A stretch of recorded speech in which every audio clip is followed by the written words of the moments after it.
BPI Sports has always been a massive supporter of natural bodybuilding, so it only made sense for us and them to partner up. This episode of the podcast is brought to you by BPI Sports, and if you want to support them and us, use code Natty News Daily at checkout for some exclusive discounts off any of your orders. Enjoy the episode. All right, guys, welcome back to, I believe this is the 89th episode of the Natty News Daily podcast, which is pretty exciting, right? Like we're coming up on 100 episodes of us just getting to chat with some pretty remarkable people in the sport.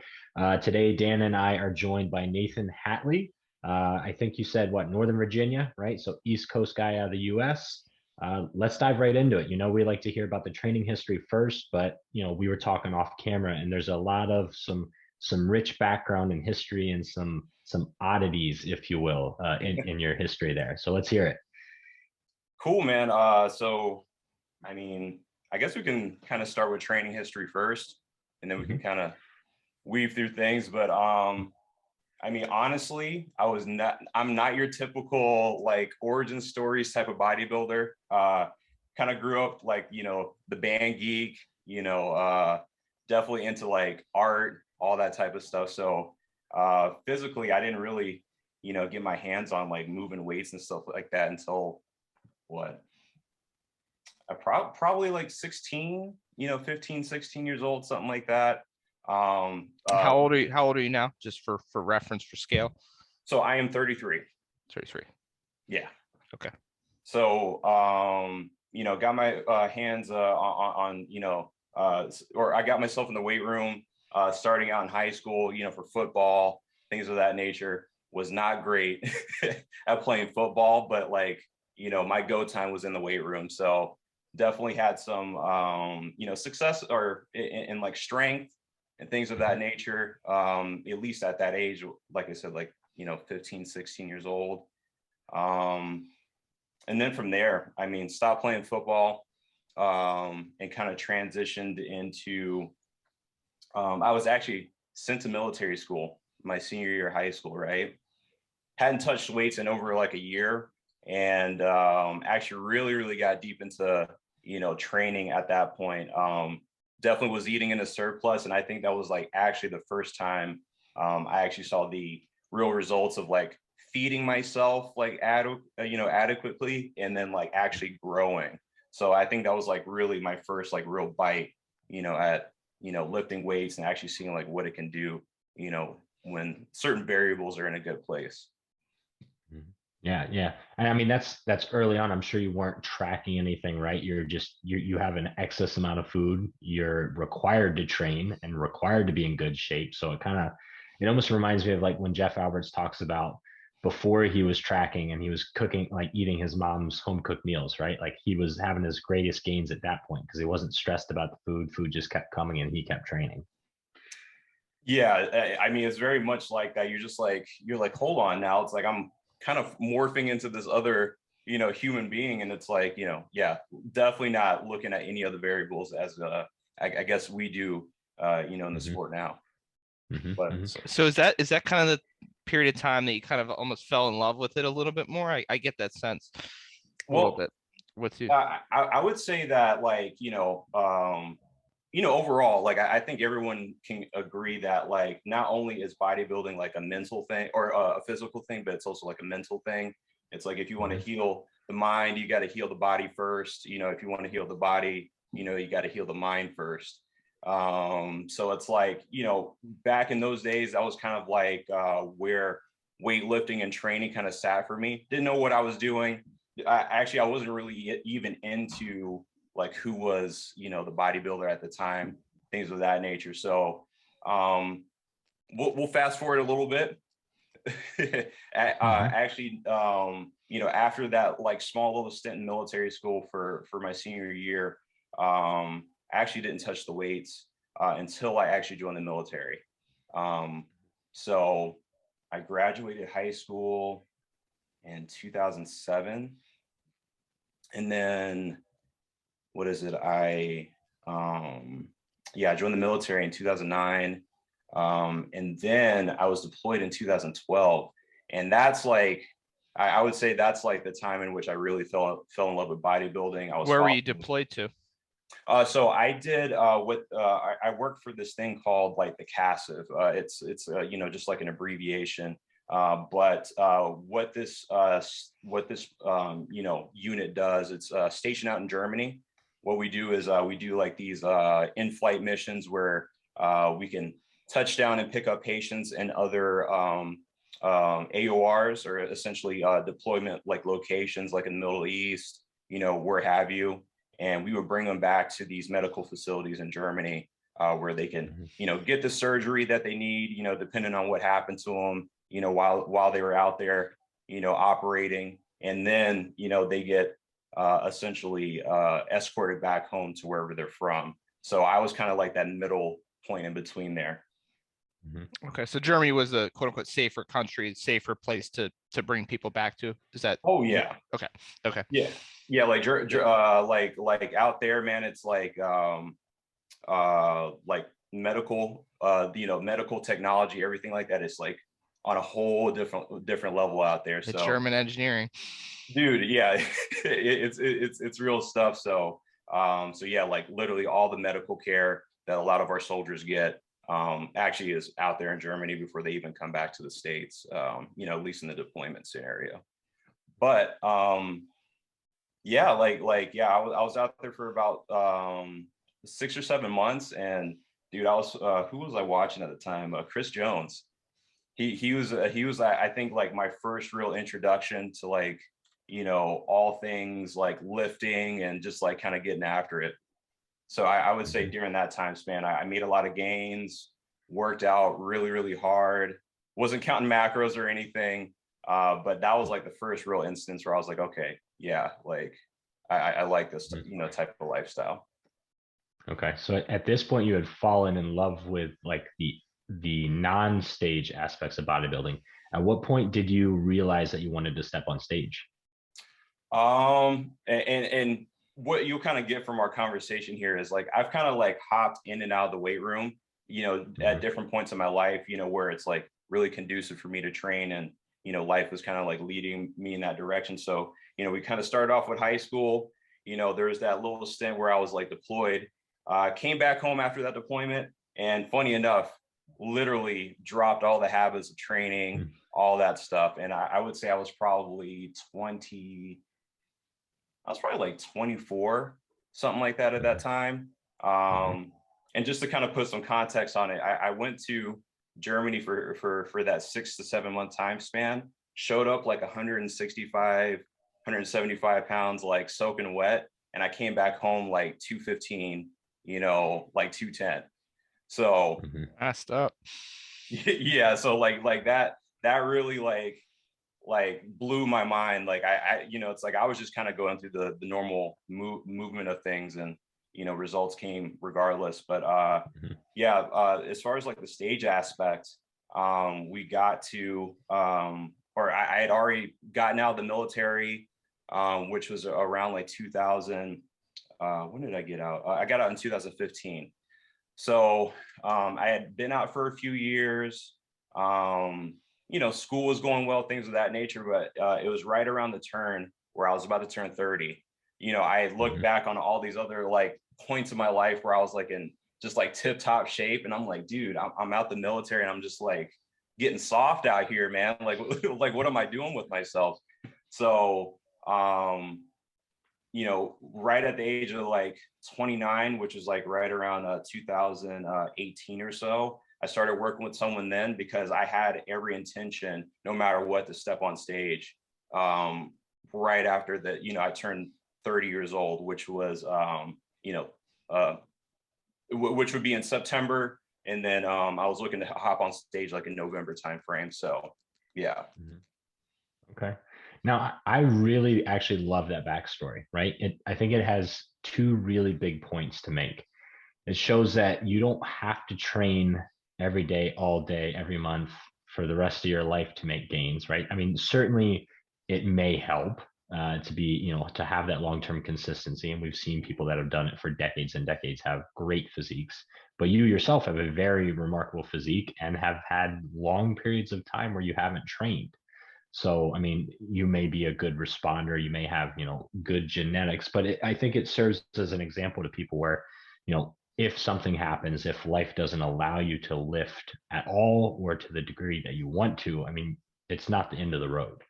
And then two, like you're talking about really, getting into it at like 29, 30 years of age, where a lot of these, I'm going to say kids, but a lot of people now, 21, 22 years of age saying, I got to win a pro card now or it's too late, right? Like there is time, there's plenty of time, and you can do it at any walk of life. Absolutely. I'm a true believer that sometimes, if you're forcing yourself like towards like a certain thing or a certain trajectory, and life isn't quite, adding up in making an advantageous, like, kind of choice. Sometimes it's fine to kind of swallow your pride and kind of step back a little bit and take care of other things. Absolutely. Dan knows I fully agree with that. I know you do, James. Yeah, that's right where I'm at right now. I actually just made a story about it, right? Like I'm only lifting 3 days a week because more than that would just absolutely stress my relationship, stress the family, stress me out. Like 3 days works and I'm okay with that. So is it optimal? I don't know. Honestly, man, and I hear you on that. I got a son on the way, due any day now. So congratulations. No, I appreciate it, man. So I really understand, where you're coming from as far as like kind of making your choices, wise. It's not all about, it's not all about stepping on stage. Yeah. So at this point, you've made your decision to compete at 30, right? So let's talk about how that went for you. Okay, so I know I kind of threw some convoluted dates out there, trying to explain it before, but essentially, yeah, I was 29 years old, and we're looking at like 2018, like literally towards the end of the year. I'm like, okay, I'm weighing about like 185 or so, and I'm like, I need to hire a coach. Like I know in order for me to learn and really get the best out of my, situation, I need to at least hire someone. So I didn't make the most educated decision starting out. So I would say from November of like 2018, and hence I'm like 29 years old around this at this time, to about, I would say April or March of 2019. I worked with a guy that was going to my gym at the time. Slowly but surely kind of figured out that he didn't know everything that he said that he knew, as far as like, just, kind of a science-based approach. Kind of picked up on that quickly. But the one thing I got out of the situation was I trained hard and the surplus was ridiculous. Like I remember the nights of staying up and like force feeding like myself because I thought I had to, and then, like I said, kind of figured out he wasn't really the guy for me. And that's when I stumbled into Sam over Instagram. I was like, okay, yeah, this is the guy I feel like who's gonna lead me, at least, as far as knowledge to get me to where I want to go. So that's Sam Okinola for those listening. Yes. If you don't know about him already, shame on you. Oh yeah, tisk man. Like, he's the GOAT. But yeah, I looked around pretty hard, and after a few different people came across Sam, and we immediately pretty much went into prep mode because we all talk about long preps and stuff like that. I know that's like a huge conversation in itself, but definitely was not a long prep. Ended up prepping from like June, July, after we kind of got some baseline, things together, and prepped for my first show, which was the Monster Mash INBF of 2019, which was like November 2nd, something like that. Okay. So with going to Sam, so obviously you had a coaching experience that was a little subpar, but I'm sure you learned a lot of things, and learned what you wanted out of a coach, what you didn't, that sort of thing. What led you to Sam specifically? Did you kind of ask around and shop around a little bit and talk to some people, and then landed on Sam. And yeah, I'm curious to hear that, because obviously you've been working with Sam since you said 29, 29, and you're 33 now. Mhm. So you've obviously clicked very well with Sam. So why don't Yeah, you kind that's of on the team. talk through that? Yeah, absolutely. So Sam, I stumbled across him because who was I talking to at the time? It's kind of a weird dynamic. So like most of my friends who I know who bodybuild are on the in hand side. So like, Mhm. you know, being a natural competitor and looking for someone specifically on that side was a little bit difficult for me. Um, but I'm trying to remember who I was speaking to at the time. I think it was an old high school buddy who actually had his WNBF pro card, things of that nature, and he actually suggested like a handful of people. But I think it was like either in the suggested or something like that on Instagram, and I was like, okay, this guy, we are similar stature. Um, you know, I want to look like this guy, eventually when I step on stage, so it's like, wasn't more so like I shopped, specifically for certain things, but I looked at a few people, saw him, and I'm like, maybe this could be the guy, that gets me where I want to be. So I kind of took a chance on it. I was aware that he's kind of like, if people don't know, Sam's kind of like one of the OGs of, the natty world, sort of in a sense where like, even though everyone knows Matt Ogus, everyone knows like, Chris Jones, it's like, Sam was in there in the mix. And, knowing that about his history really helped me, just put all my trust in, the things that he had to, put towards me. Mm-hmm. Yeah, and I mean, just listening to him too on social media, he's very well spoken. You can tell he's very well educated and like calm demeanor, right? He's not one of these personalities on Instagram. Like what he says is, I mean, he means it, and he's there to. Seems very genuine, I guess is what I'm trying to say. So yeah, he very very genuine dude. He's the type of guy that'll work with you, and it's like if you screwed up, like you screwed up. It's like he doesn't even have to say it. You're just like you build that relationship with him, and you're just like, all right, like I got you. Like we'll execute. So really great guy to work with. And he's also ex-military, I believe, correct? Yeah, I want to say he was in the Army. Okay, that's what I thought. Yeah. Yeah. So that do you think that helps with your kind of understanding between each other? Yeah, I think like that's older. Like I think those things kind of layered up, as our relationship kind of developed. But yeah, absolutely. It's like when you go have an old club of friends, from back in the day. It's like when you know the lingo and you kind of know the mindset, it makes it a lot easier to work together. Just being on the same wavelength, I think. Yeah, I think that's really important when you're working with a coach. Right. I definitely have found that. Yeah, absolutely, man. Because yeah, communication and is key. And it's like if you can't communicate with the people you work with, it's a difficult situation. But yeah, he's awesome, man. He is. I the moment I feel like I've learned, like I'm like, all right, like I have like this wealth of knowledge, right?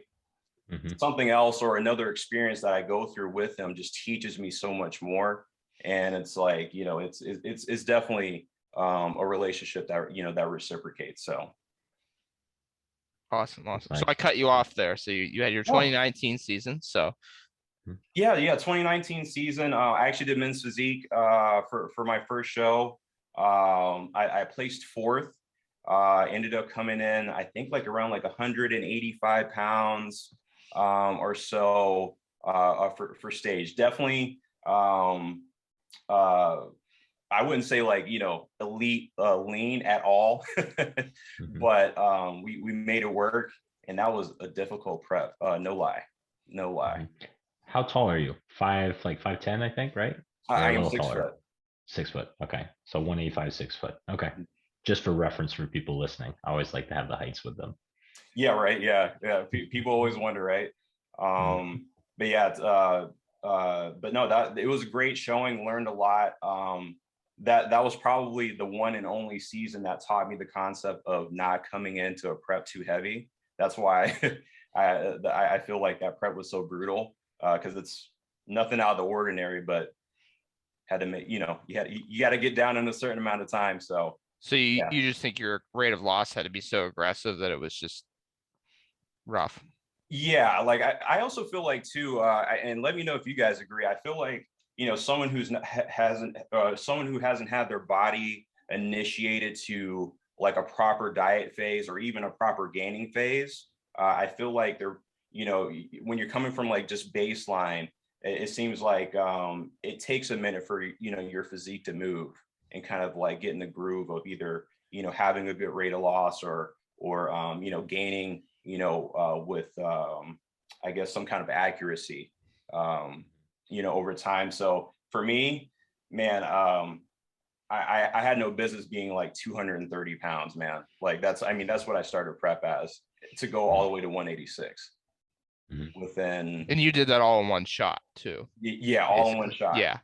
Yeah. So I like to push my weight up, but I also like to, do a quote unquote prep before the prep to get myself into good shape. So I found pushing my weight up has helped me add tissue, but getting to a decent point and not being like, yep, I got to diet off 40 pounds. I got 30 weeks. Let's go. Even, 30 weeks is a long time for him, 20 weeks, whatever.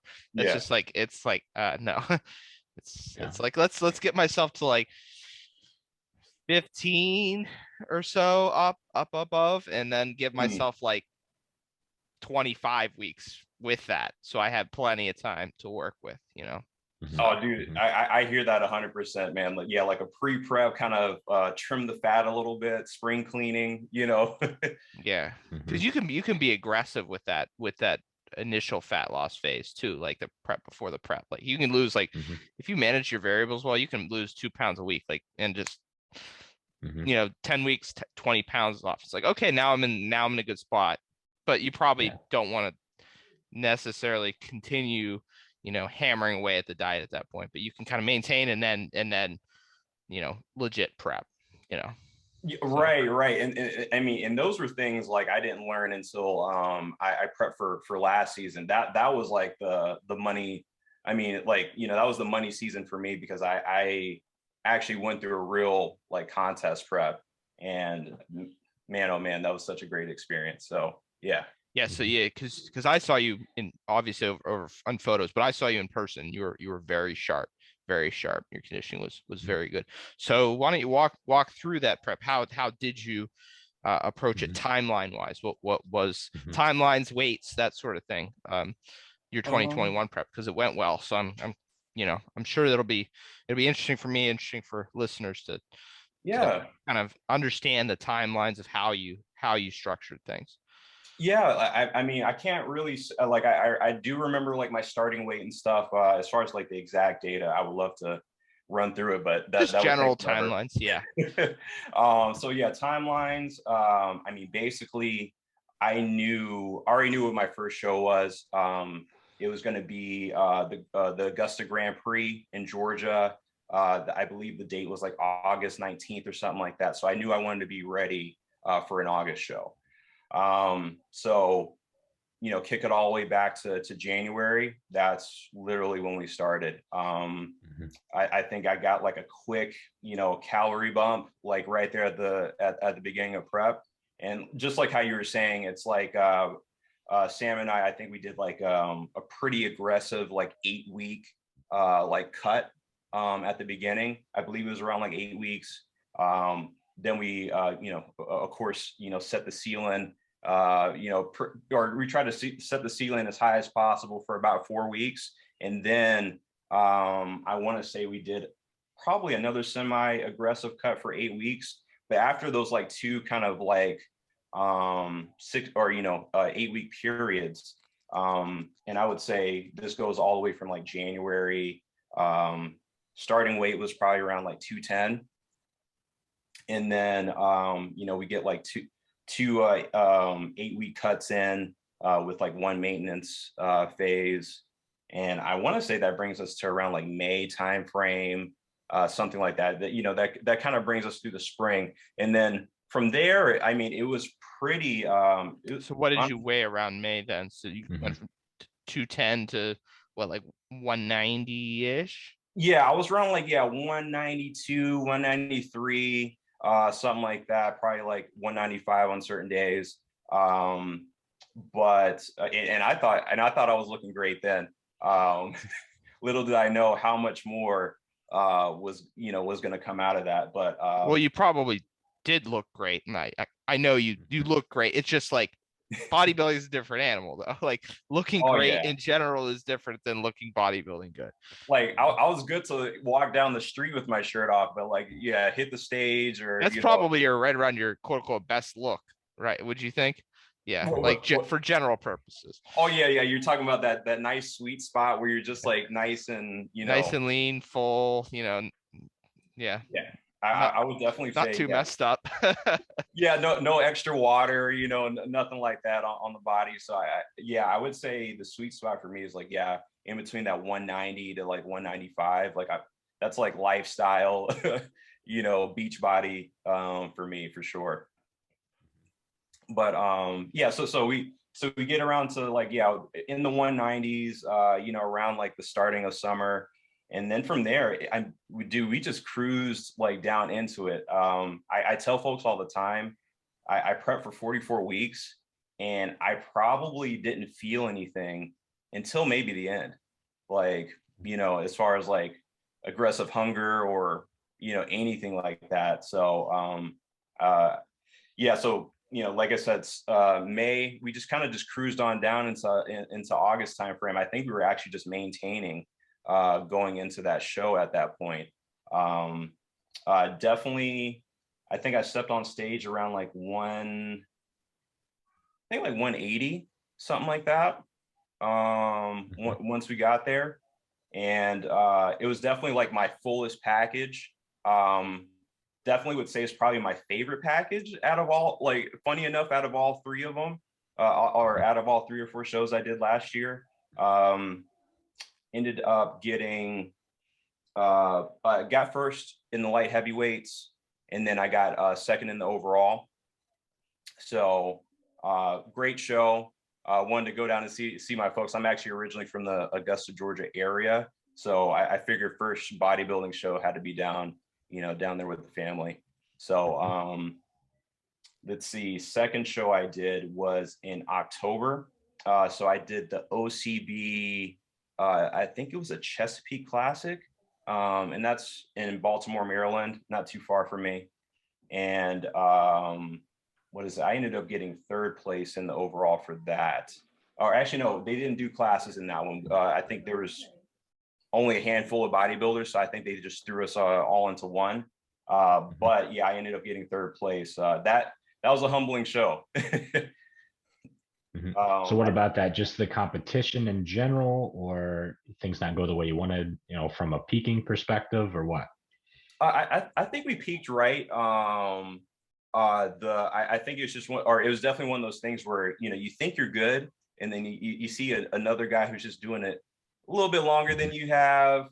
Has polished up their look, posing everything, and also has stage experience. So Gregory McBride, if you guys don't know who he is, awesome competitor. He won that show, got his OCB pro card.